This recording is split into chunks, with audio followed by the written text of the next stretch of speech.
beautifully restored 40 years old classic motorcycles.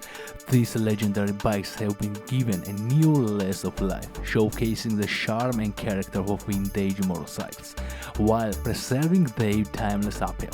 In this video I'll show you these motorcycles look today after being carefully restored, but unfortunately I won't be able to show them in their original form.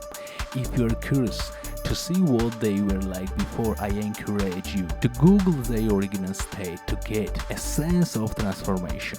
And what about what makes these bikes special? I answer the question. These motorcycles hold a special place in the hearts of enthusiasts, and their restoration brings back to the glory of a bygone era. Each bike is a piece of motorcycling history, reflecting the innovation design of 70s and 80s. Although I cannot show their pre-restored conditions as I mentioned above, you'll appreciate the craftsmanship that went into bringing them back to life.